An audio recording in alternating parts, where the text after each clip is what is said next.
It is easy to follow Christ when you have everything that is needed for your survival. Dearly beloved in Jesus Christ, welcome to today's Gospel Reflection with Father Anand. Today, Monday in the 20th week of the Ordinary Time. The date of the day is 17th August 2026. The Gospel is taken from Gospel of Mathew chapter 19 verses 16 to 22. At the time, a man came up to Jesus saying, "Teacher, what good deed must I do to have eternal life?" And he said to him, "Why do you ask me about what is good? There is only one who is good. If you would enter life, keep the commandments." He said to him, "Which ones?"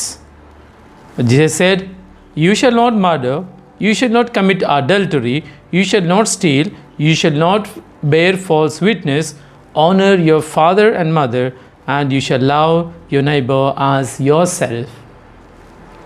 The young man said to him, "All these I have kept. What do I still lack?"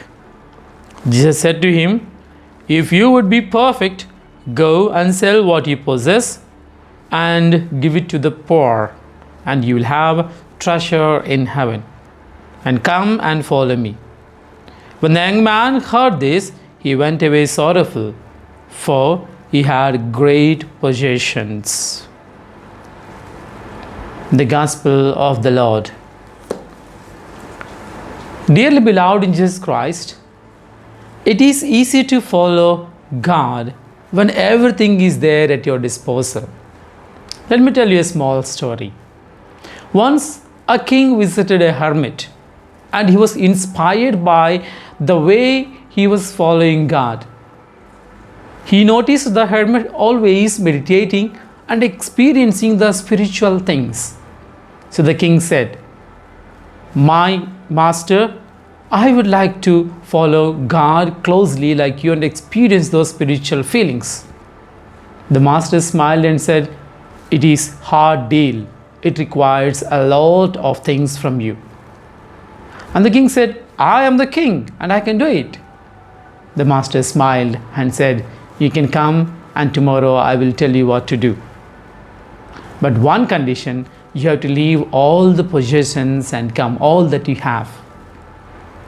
The king thought for a little while and said, "Yes, I'm ready to do all of them, but I'll have to carry my family with me. I love them so much."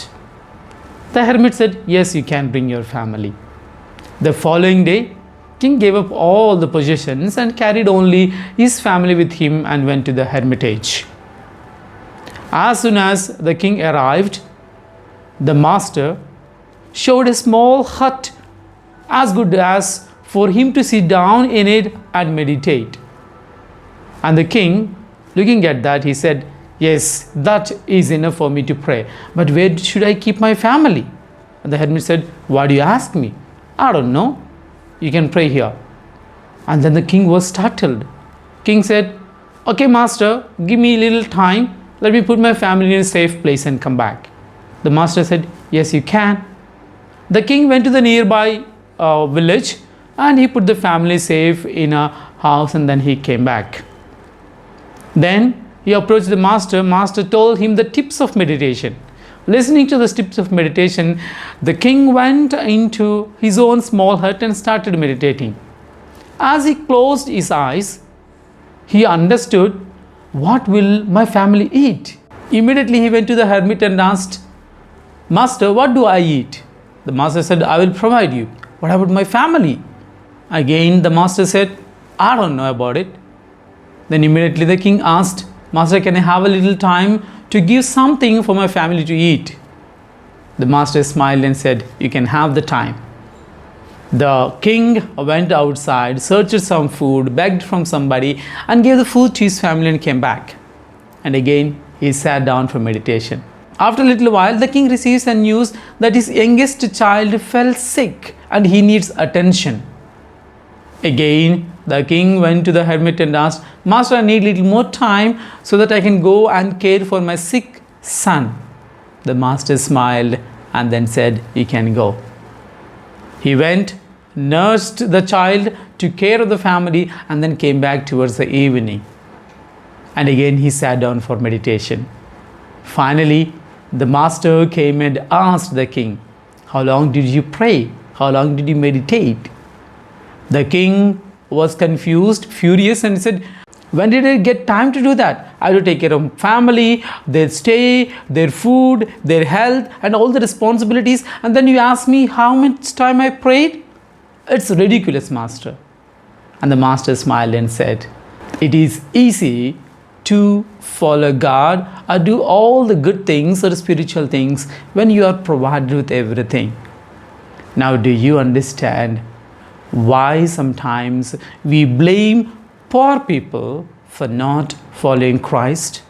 Recollect those moments when we looked at some poor people who were not regular to the church, who were not regular to the prayers and to the rosary. We tell them, "These poor people don't know to come. They don't come to the church, that's why they are poor." Understand, sometimes their family tie-ups, their responsibilities, their basic needs tie them up down to their work so that their basic needs like food, clothing, shelter, health can be taken care.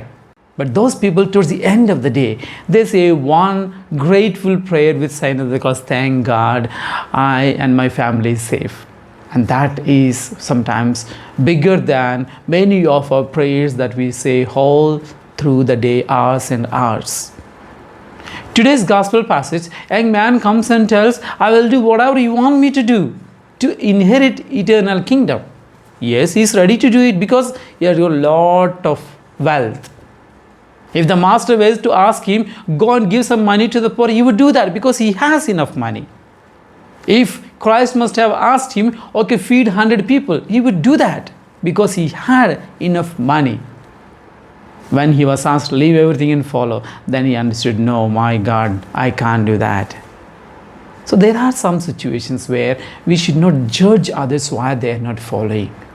Unless we know them personally, we know their background, we know their lifestyle, it's not good to judge anyone who is not following God or who is not able to spare God in proper way. The second meditation point is, wealth is not a hindrance when we understand what is real wealth.